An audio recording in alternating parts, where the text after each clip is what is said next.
Howdy folks, it's Dr. Gabriel Sines once again.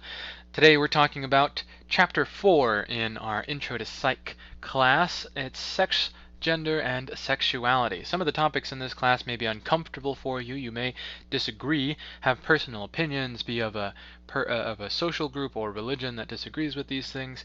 I'm here to say that what we're going to be talking about is information that is for the benefit of mankind. Information that is defensible, with evidence backing it up, and information that will definitely benefit yourself as well as other people in the world. If there's anything in the chapter that you feel uncomfortable with, if you disagree with it, or that you feel may not be true, I would really encourage you to let me know and start that conversation. The most important thing here is acceptance and conversation and discussion instead of just total agreement or disagreement with any one of the things that we're talking about. So let's get started. The first slide here covers a couple of examples, bonus points if you have a pretty good understanding of what this bottom left and top right one are all about. Let's start on the material. Come on, slides. We're going to start out by defining a couple basic terms. These are terms that seem like they should be really obvious, but may not be obvious to you. So first one, sex. Sex has two definitions. Of course, it's the erotic activities that you may have with people. Interestingly, how you define what counts as sex kind of depends on a personal choice.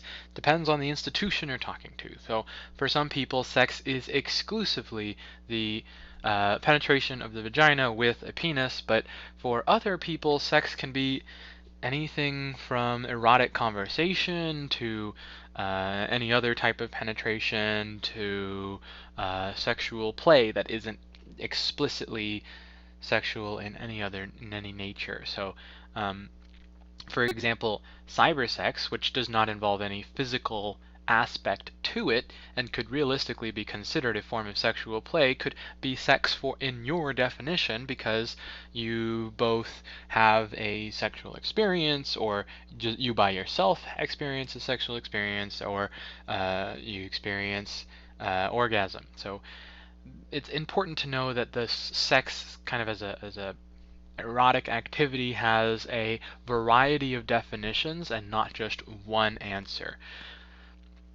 Sex is also the official scientific word for the biological classification of being male or female. This is a clear one or the other sort of thing, except in certain cases where there are medical inconsistencies. The reason that there is a clear binary male or female aspect to sex is because the word sex is all about the relationship between our procreative systems, and those procreative systems require a male and female. At the very least, they require two kind of complementary sets of genetic traits or genes that unify into one person. And so because of that, sex is always going to be male or female, or the alternative, some sort of in between medically. The next term is gender. So gender is all about fluidity. While you generally consider gender to be males or females, gender is going to be a self-identified bit of information. You can say you are whatever gender you like. You can say that you are a gender that is not male or female. That is totally up to you. Male and female are just the most common. Someone's shouting outside my apartment. I apologize if you can hear that. Gender is a classification, something you self-identify, whereas sex is something you're born with. Gender is socially influenced. So if you live in a house full of girls and you are a guy, and sorry, let me be clear. If you live in a house full of female sexed people and you are a male, there is a high likelihood that you will take on some feminine traits. And I do want to be clear that when I speak, I'm going to try and say male and female while I'm talking about sex, and feminine and masculine when I'm talking about gender, just to keep things clear. But a lot of times these two words get used interchangeably, and so when we're trying to be clear about this information, just be aware that there are ways to do that. The last term on their spectrum, you're not ever going to totally be masculine or totally be feminine. Everyone has masculine and feminine traits. Some people have more or less of one or the other, and you can be totally, totally feminine and still identify as a male. You can be totally, totally male and still identify as feminine, and you can be exactly in the middle and identify as exactly male or female and not something in the middle. That being said, it's important to note that because everyone has every kind of trait, there is no good or bad quality associated with having male or female traits, or masculine or female, masculine or feminine traits. There's nothing good or bad about it. You can be proud of having those traits, but you should never ever be ashamed of being more or less masculine or feminine. Last one, sexual orientation. That one is the simplest by far. Sexual orientation is who you are sexually attracted to, or what gender you are sexually attracted to, and or what sex you are sexually attracted to. So be aware that you can be attracted to people of one gender and a sexual different gender. What does that mean? So you could be attracted to men that look like women, or women that look like men. Most folks are going to be attracted to the opposite gender, so most people will be attracted to men if they are women, or women if they are men, but the quality of what makes them a man or a woman could be based on sex, it could be based on gender, it kind of depends. Most often, your sexual orientation will be based off of your attraction to a certain gender and a series of traits. But as with the other two, there's more to sexual orientation than what kind of the basic generic term would be. And so you'll notice here that the overall idea behind this chapter is going to be acceptance and understanding that there is a lot more individuality in some of these topics than we may feel. The reason that a lot of people feel unsure when they're talking about gender and unwilling to accept feminine traits in men or masculine traits in women or different sexual orientations in many cases is because they feel insecure about their own classifications. And the best way to feel secure about your own classification is not to have some standard that you're looking to achieve, but instead to accept who you are, as long as who you are doesn't create any problems for yourself or for other people. So remember, as I stated before, and I don't know if maybe it's in this chapter that we talk about it for the first time, there is no such thing as normal. There is common, and there is, on a completely different scale, dysfunctional. Dysfunctional just meaning whatever your situation is causing problems for you or for someone else. Normal has nothing to do with your gender or your sex or your sexual orientation, because there is no such thing as a normal person. Everyone is going to be different in their own ways. Let's go ahead and move on, because I kind of feel like I've beat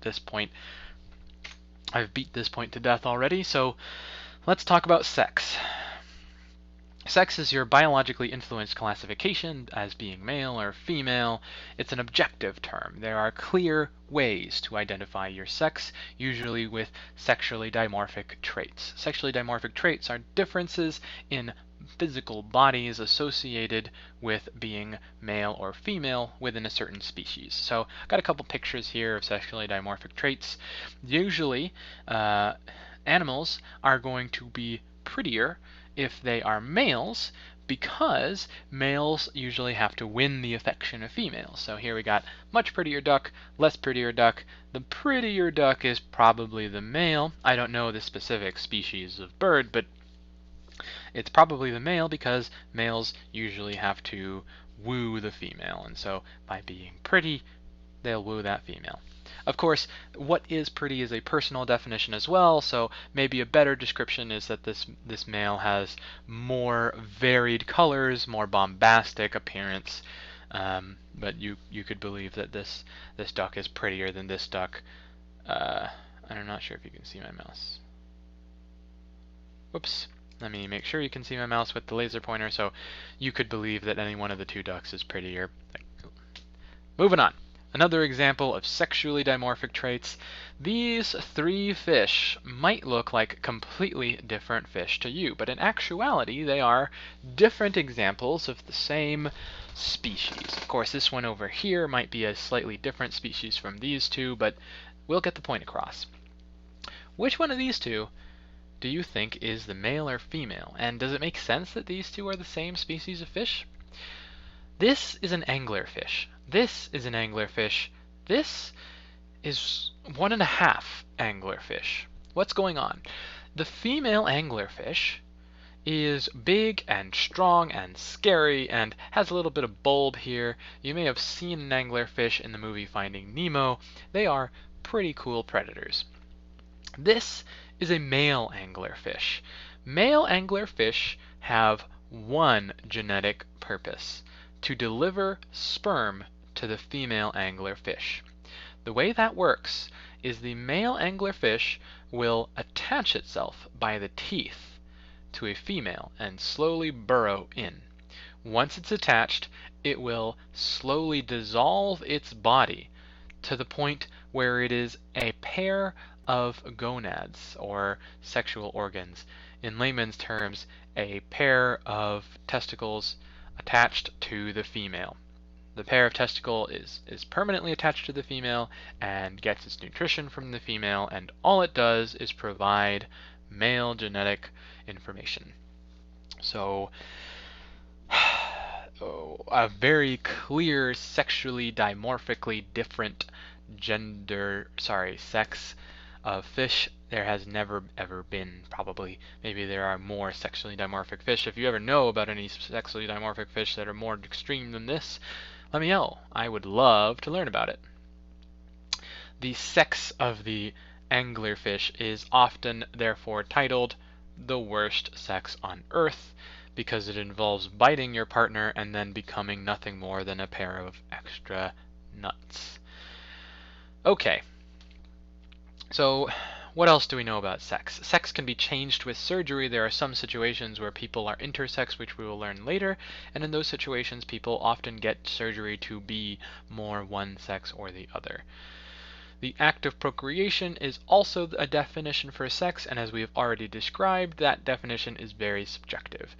Depending on what you're talking about, you may define sex as penetration, you may define sex as specifically penetration between a penis and a vagina, or you may define sex in whatever loose terms or more strict terms you would like to define. For many situations like court cases or legal hearings or whatever, sex may have different definitions just based off of the purpose of that organization. Next, gender. Gender is the socially influenced characteristics by which people define being male or female or men and women. You may consider gender a classification, but it is often best thought as a spectrum of multiple characteristics. And we've already kind of talked through this, so let's move on. We've got here a pretty good example of not just gender, but gendered interactions in your life. A lot of where gender comes from is your understanding of how people are supposed to work, and how an interesting thing to think about is that your gender is kind of given to you as a parent. People who are parents end up influencing how their children think about males and females and how children think about their own masculinity and femininity, because parents kind of set that first standard, the major line defining what it means to be a man or a woman for their child. So children may be given toys of completely different styles, and thereby defining their children's gender. So boys might get more action-oriented toys, and girls might get more often creativity or socially oriented toys. Thereby their genders may be defined, and their roles in life may be defined as men being more active and women being more passive. The phrase sex is what you're born with, gender is what you're given does a pretty damn good job of describing the two terms. Another infographic here, this does a great job of describing sex versus gender. I encourage you to read it on your own, but a lot of the things on here are things we will talk about anyway, so I'm going to go ahead and move on. Feel free to pause now if you want to read this. So how should we handle conflicts of sex and gender? For example, what bathroom do you think people with different sex and gender combinations should use? So if you have a person that is male sex but chooses to appear female or identifies as female, how should we handle their bathroom situation? This male that chooses to identify as female and look female may be disgusted or feel insecure about going to a male bathroom because they don't want to see male genitalia, or because they are concerned that men will see them and not be happy that there is a person that looks like a woman in the bathroom. We could use the other example as well, but just for brevity, just picked the one. This is actually a situation that popped up in my psychology building when I was a PhD graduate student, and our conclusion was same conclusion that I believe there should be.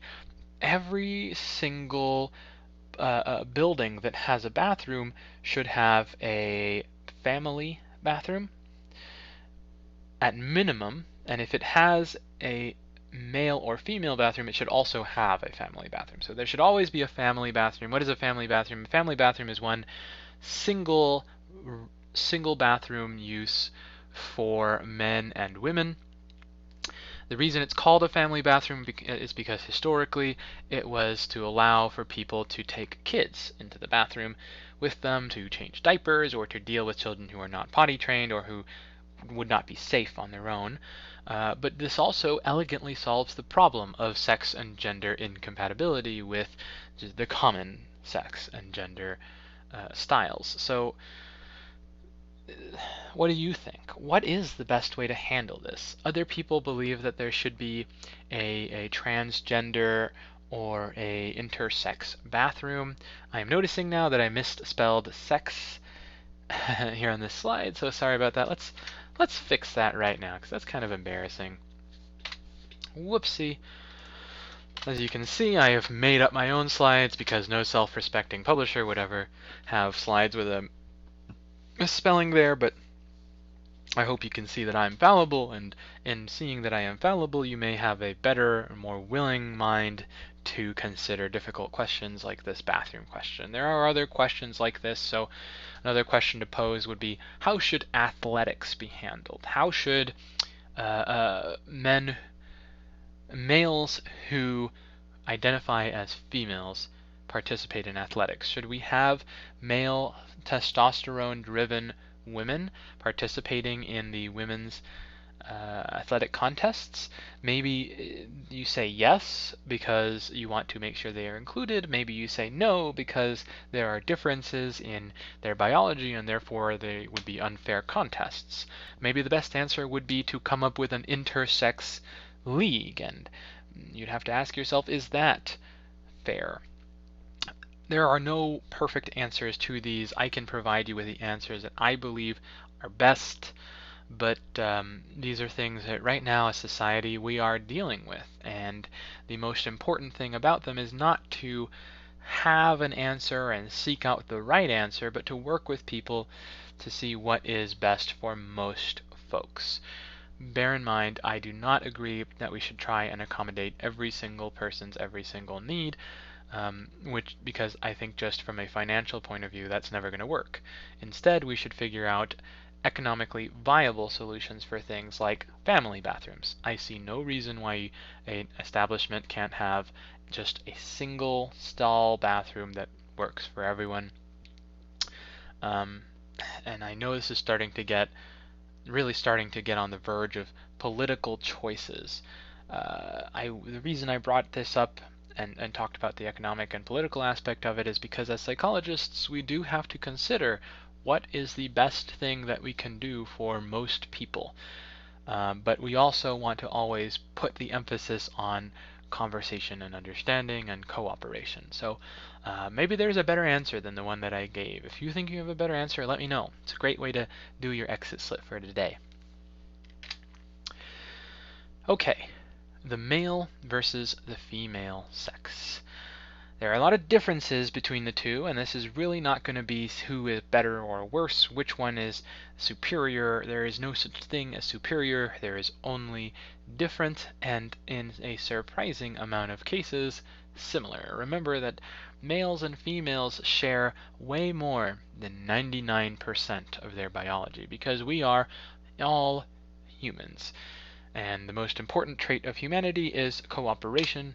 So let's see the differences that we may need to cooperate on. First up, I've got self-esteem between men and women. Men tend to have slightly higher self-esteem scores than women. I can also tell you that the difference is pretty dang negligible and may be totally related to males' more willing proclivity to say they have higher self-esteem scores than women.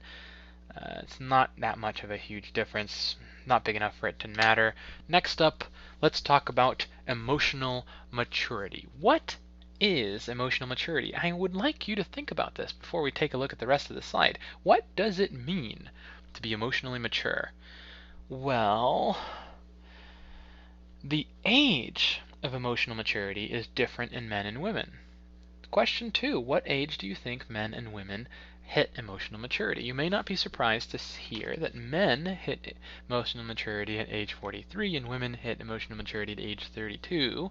You may in fact have already heard this, but what you may be surprised to find out is that this age comes from a research study commissioned by Nickelodeon for a spin-off TV show. It's a spin-off from iCarly.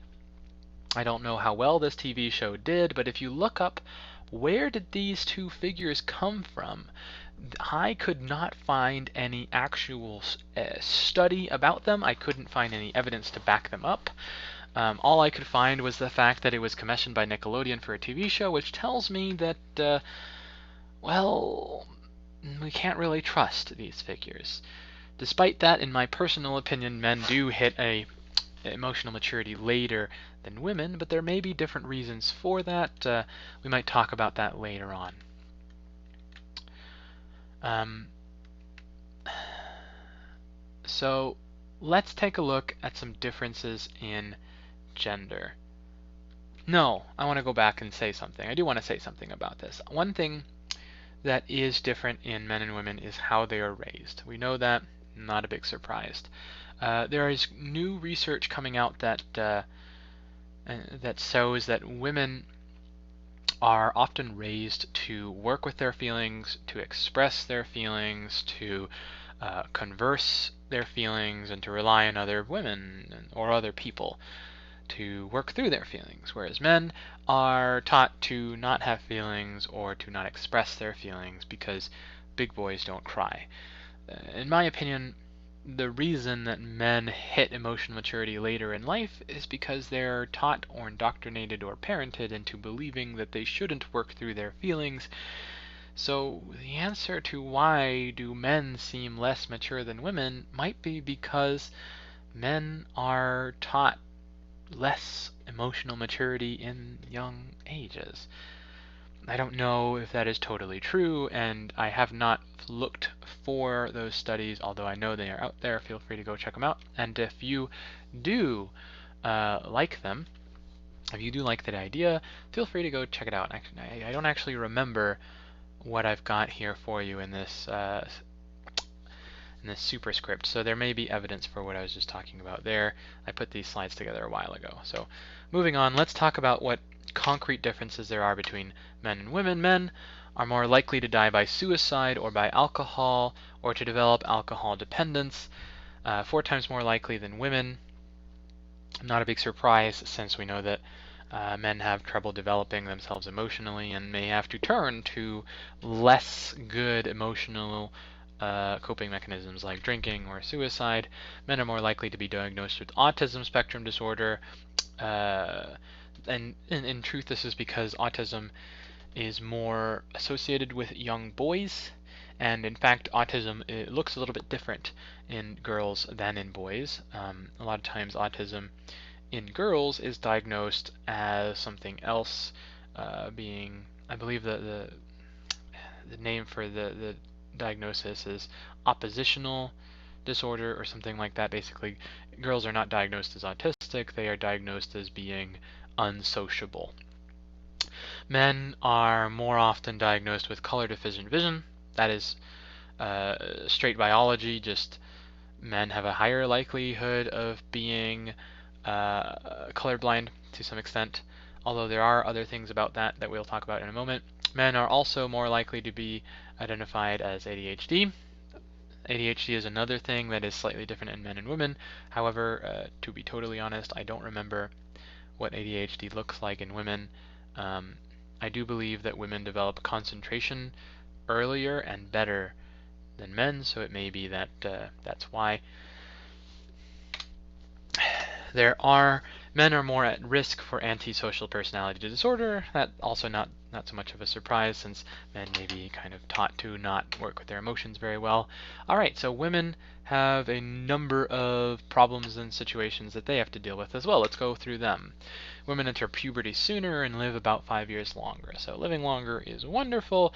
Living longer has to do with the types of jobs that women have. They have safer jobs, but they also simply take fewer risks and take care of themselves better than men do.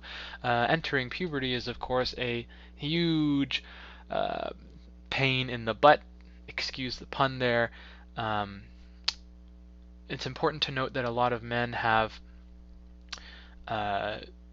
very insecure or childish feelings associated with a lot of the puberty or period-related stuff for women. That's another thing that's kind of indoctrinated into men.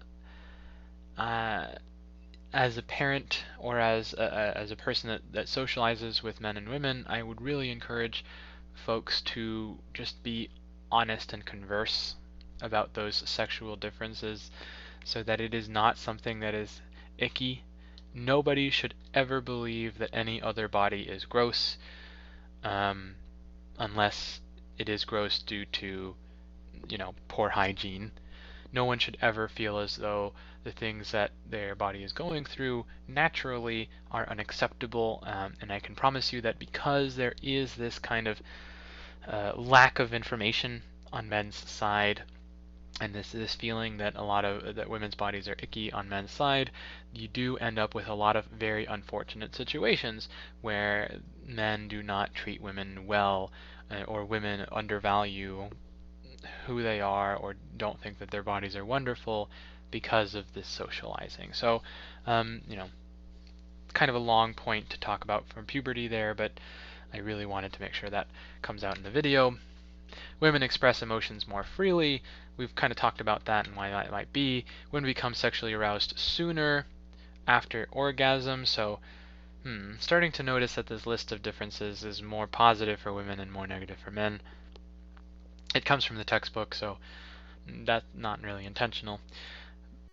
The reason why women become more sexually aroused sooner after orgasm is because women's genitalia works a little bit different. Women's orgasm works a little bit different than men, and so there's no better or worse here, just different. Also, women have twice the risk of developing depression and 10 times the risk of developing an eating disorder. So here's a situation where men might not be, men and women's differences in maturity may not matter because women may have simply different types of emotional problems arise and different types of poor coping mechanisms, right? So developing depression is unfortunate, something that everyone goes through. There are certain possibilities associated to why they may develop more depression. Of course, women have to deal with more hormonal imbalances than men have to deal with, and they also have to deal with more oppression and more discrimination than men have to deal with. So those might be some reasons why depression arises more often in women. Women having 10 times the risk of developing an eating disorder probably has something to do with the way in which women are socialized to think about their bodies. And we already kind of talked about that when we were talking about puberty and periods, but I'm sure you've noticed or you've heard about the idea that women are shown to be hypersexualized and overly perfect in the news and in the media, whereas men may have a little bit less of a problem with that. Okay, so this comic is, I don't even know if it's particularly funny because it is kind of scarily true. I've definitely heard women express it before, and I think it totally makes sense. Left side, on the first date, a guy is thinking that he hopes the girl doesn't think he's weird, but the woman has to think about whether or not the guy is a murderer. And unfortunately, this is a real thing that people have to deal with. Women take a much higher risk, physical risk, when they go on dates with guys, because guys are much less likely to be murdered by women than women murdered by guys. And one thing that can benefit men and women here is by having that conversation and helping men realize that there is a permanent threat associated with men towards women, and helping women realize that men don't notice that and that not every guy is a threat. But it's a difficult topic to talk about, but the best thing is always to talk about it. All right, aggressiveness.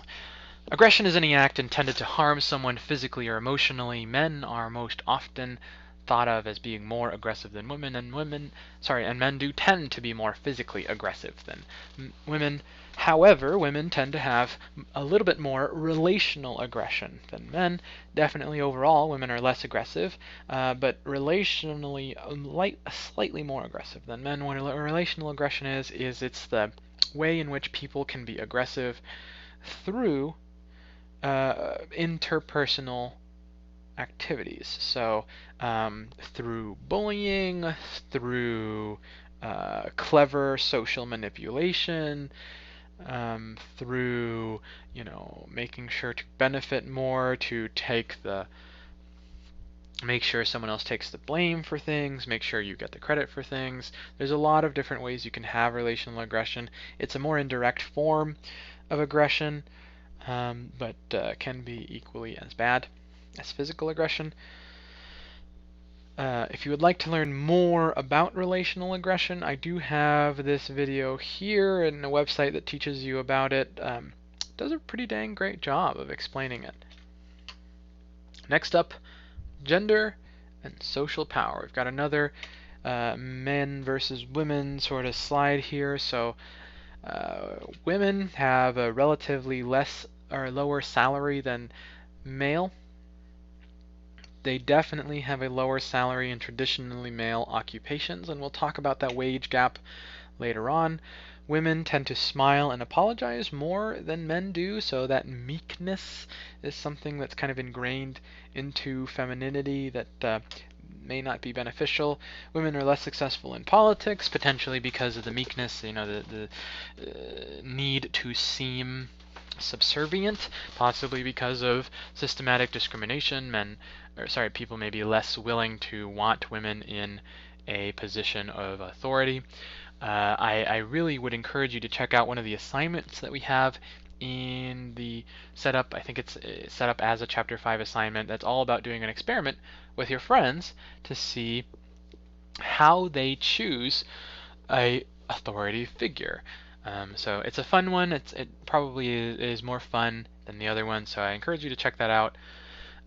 Women tend to be more democratic as leaders, so they'll listen to other people's opinions more and represent their constituency a little bit better. Women are a lot better at and will more often express support compared to men, and so that's something that men could absolutely learn from women. Try to be a little bit more supportive to their friends and family. By comparison, men place more importance on power and achievement than women do, so it makes sense that maybe men may be a little bit more successful in politics and less democratic because there's going to be that more individualism. Men talk more assertively and dominate politics and more successful in elections. Men tend to be more directive as leaders, so instead of supporting other people and trying to make sure everyone's heard, they may try to take more control over situations, and men try to offer their opinions a little bit more often. In this case, women probably could benefit from learning from men and trying to be more assertive and offering their opinions more often than they might believe they should. Okay, so let's talk about the pay gap. This is something that might be a sore subject for some people, or might be a really, really important personal subject for you. So what is the pay gap? Oh geez, I thought I had more on this slide, but oh, no, there's way more on the next slide here. The pay gap is the difference in pay between men and women. And there is a difference in pay between men and women, but the causes for that difference in pay may surprise you. Women tend to have less income than men. Women tend to be paid less for the same work, tend to be paid less for the same amount of hours of work or effort. Women may be rewarded less for their achievements. Women may be hired or promoted less than men.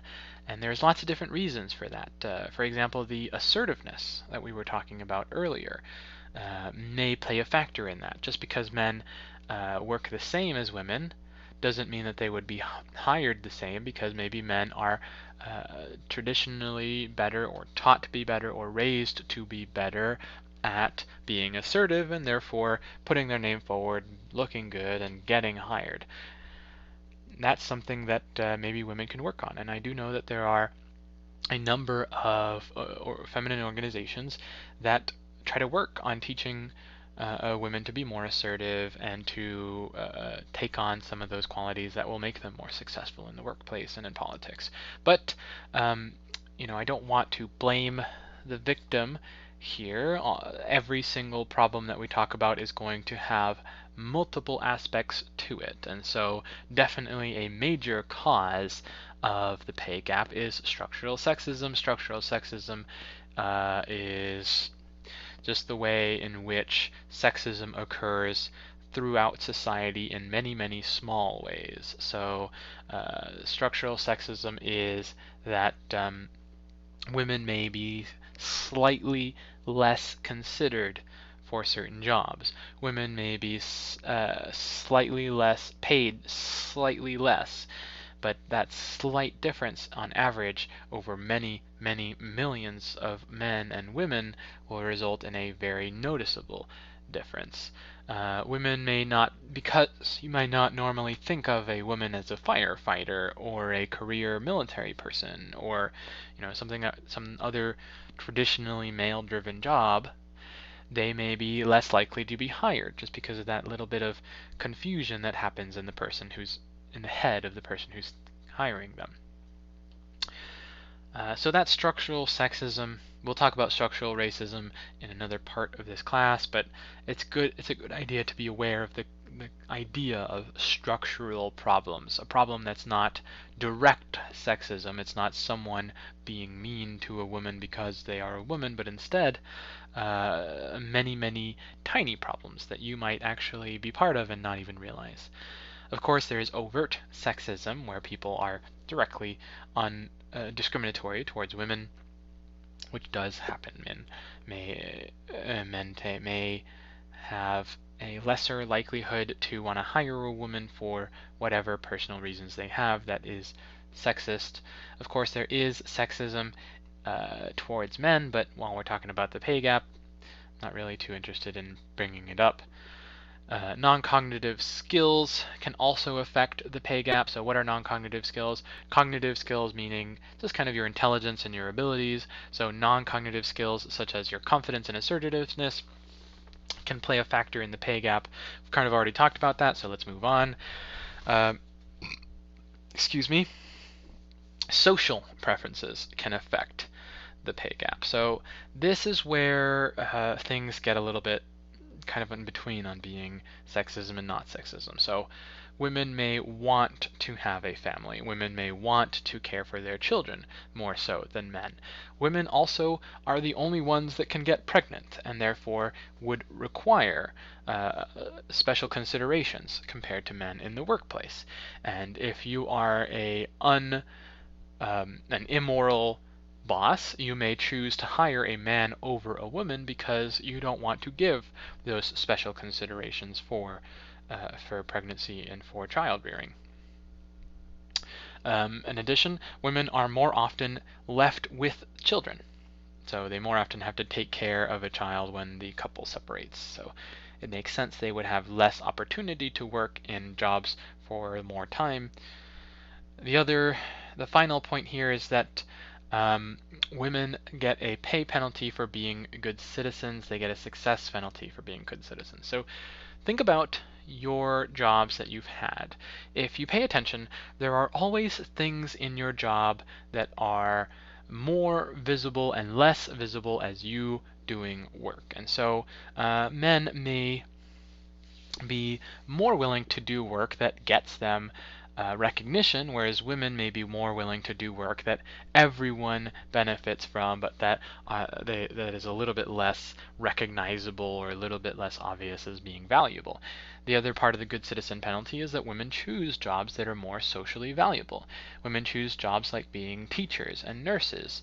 And while nurses don't get paid as much as doctors, we need a lot more nurses than we need doctors, and we need loads and loads of really well qualified teachers, but teachers don't get paid very well, and so those good citizen jobs get picked a little bit more often by women, probably because women are more interested in helping society versus advancing themselves, neither of which is better or worse, but one of which will result in better or worse pay.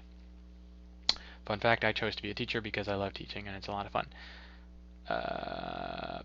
And I am definitely salty about the fact that teachers don't traditionally have as much pay as like lawyers, for example.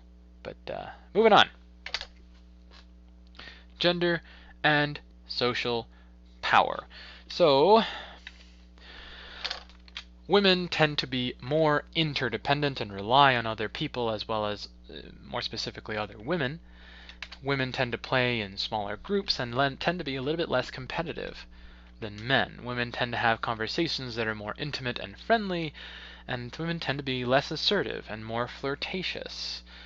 A lot of these, or pretty much all of these, seem fairly positive to me. Comparatively, men tend to be more independent. That's not a difference. It's not necessarily better or worse. Men tend to play in larger groups. Also a difference is not necessarily better or worse. Men tend to be more competitive. Yeah, I take it back. Most of these are not better or worse.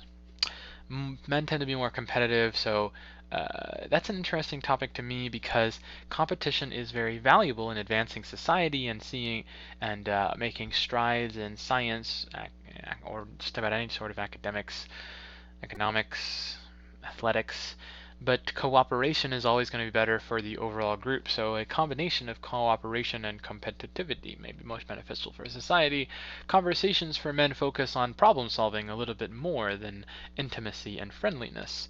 A very, very common difference between men and women is that when women express a problem that they're facing, they are more often looking to be heard, whereas when men express a problem they are facing, they are more often looking for help in solving the problem.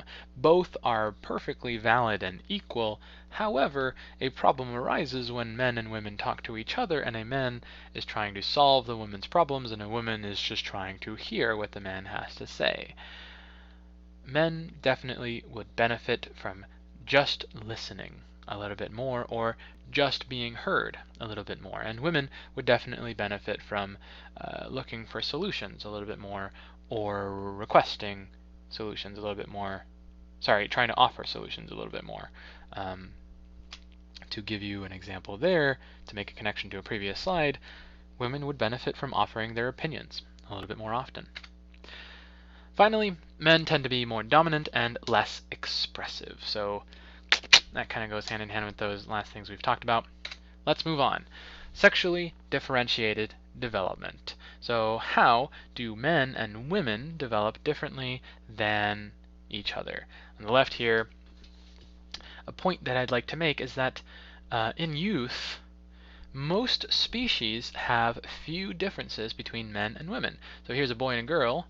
Let me make sure that you can see this. Boy and girl have really not that much difference in their facial structures and heights and body structures, whereas baby chicks also have little to no differences in how they look.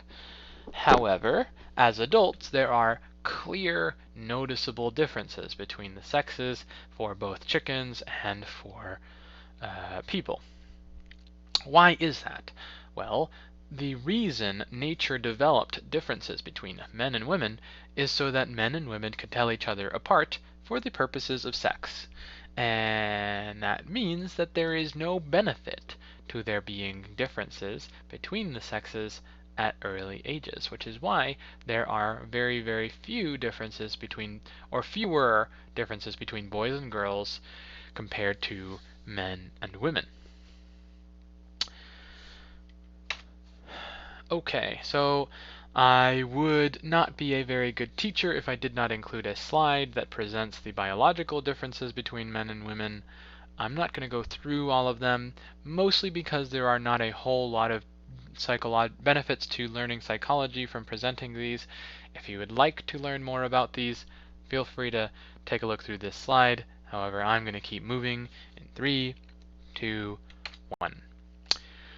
Okay, so let's talk about another set of differences between men and women, the way in which they physically develop, the ages in which they physically develop. Pay attention, because I've already mentioned in a previous chapter that women tend to hit puberty earlier than men. And if you look closely at this slide, you can definitely see that women have, well, it seems as though women have hit more maturity at a younger age than men. And partially because the changes in women's bodies start happening earlier, but also because the socializing between men and women starts happening earlier. Notice, for example, the postures that notice, for example, the postures and the relations that men and women have here. So the women are clearly more interacting with each other, they're clearly more unified. The guys are less interested in each other, and definitely more interested in the women, but also just kind of seem a little bit more aloof and less part of the group. More independent, maybe. Looking at this chart here, we're comparing the age of men and women to the heights that they've got. You can see that women have a period of age in which they tend to be, on average, slightly taller than men because they hit their puberty growth spurt just a little bit earlier than men do. Let's talk about intersex individuals. These are people who, in terms of biological sex, are somewhere between men and women. This is something that happens at birth. About 1% of the population is intersex, but I really encourage you to check out the article here on where that 1% comes from, because it's not as though 1% of the population is hermaphroditic. It's more so that 1% of the population has some aspect of their body that is not 100% biologically male or 100% biologically female. Remember that for a vast majority of these cases, these intersex differences are not a problem. The only situation when they are a problem is if you want to have children, for example, but you can't because your biology just doesn't let you. And there are some opportunities for improvement there. There are problems, of course, with being an intersex individual that arise mostly from social aspects of it. Being an intersex individual, you may come across discrimination, you may feel as though you are not totally part of one group or another group, and honestly the best solution there is to avoid pinning your self-esteem on being a part of a group, but instead make sure that your self-esteem comes from being accepted into a good friend group or being proud of just who you are as a person.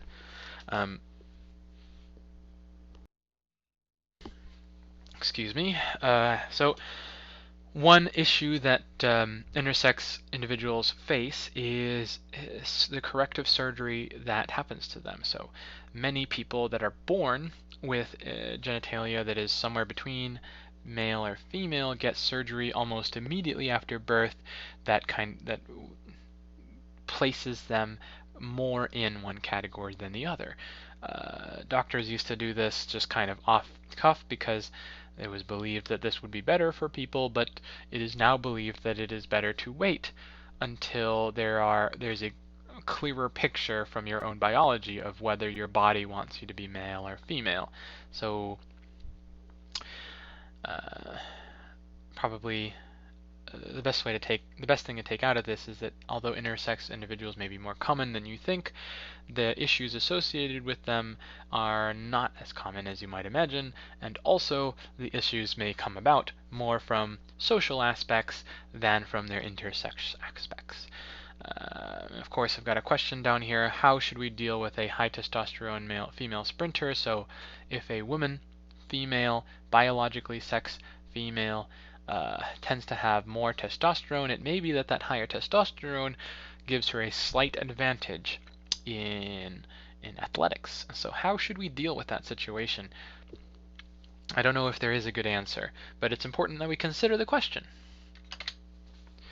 Okay, so let's talk about transgender individuals. Transgender is an umbrella term. I think the more common term is just trans. People prefer just the phrase or the word trans. A trans person is someone whose gender identity and the expression of their gender identity differs from their birth sex. So to put it simply, it is someone who is sex male or sex female that chooses to appear or identify as gender female or gender male. So kind of opposite gender and sex identification and classification there. Transgender individuals are maybe more common than you think. About 1.4 million adults in the United States, or about 0.6% of the population. And of course, in our modern society, there has been an increase in acceptance for transgender and intersex individuals. However, it still remains kind of a problem. Why do I have this picture here? I don't know whether the people in this picture are all transgender or just some of them are transgender, because to be honest, to me, they all look like females except for this person over here who looks like a male. But I can't tell you what their gender is because that is something that they personally choose. Remember, that's a personal identification. So if you are ever not totally sure, the best thing to do is just ask, how do you want to be referred to? You may notice that people put their preferred pronouns in their email. It is just a matter of respect to tell or to treat people as whatever gender they choose to be treated as. However, it is also important to just be aware that the most important thing for dealing with these situations or dealing with situations that you might not be comfortable with is acceptance. When you are faced with sexes and genders and combinations of those two that you're not familiar with, you may feel uncomfortable. You may feel as though you can't, you're not sure how to be respectful to the person. And I promise that the best thing you can always do is talk. Just talk and ask questions and try to be respectful. You may not achieve respect immediately, but you can always try and just be willing to be a good person.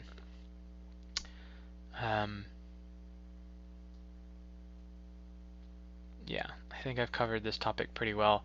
The reason I made sure to talk about the topic here of being transgender, and we'll get to homosexuality, or what I think is the better, more publicly accepted term, gays and lesbians, or just the LGBTQ community in general, is because I think the textbook treats this topic in a very clinical way. It seems kind of devoid of the personal conversation that you really should have about these topics. And I want to make sure that everyone feels as though everyone understands that the most important thing is understanding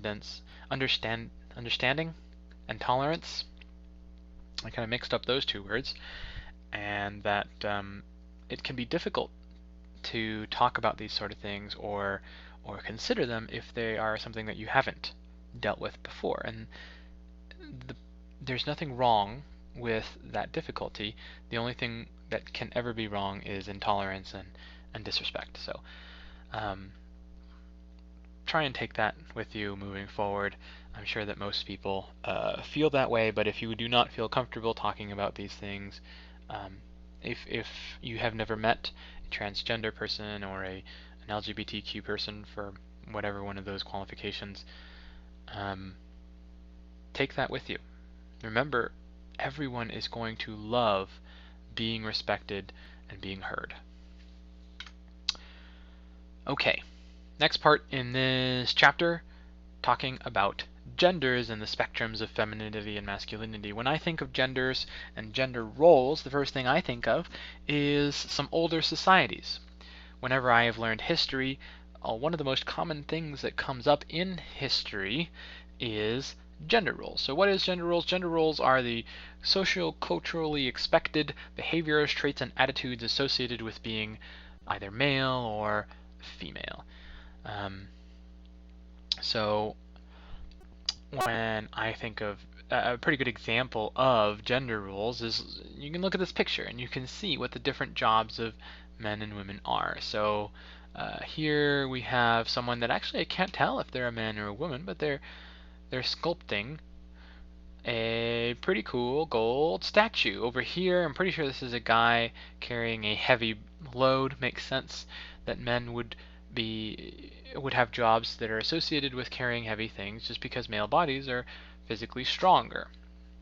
Of course, women have the responsibility of carrying children, carrying pregnancy. So inevitably, it is a woman's responsibility to do that job that men's bodies just cannot do.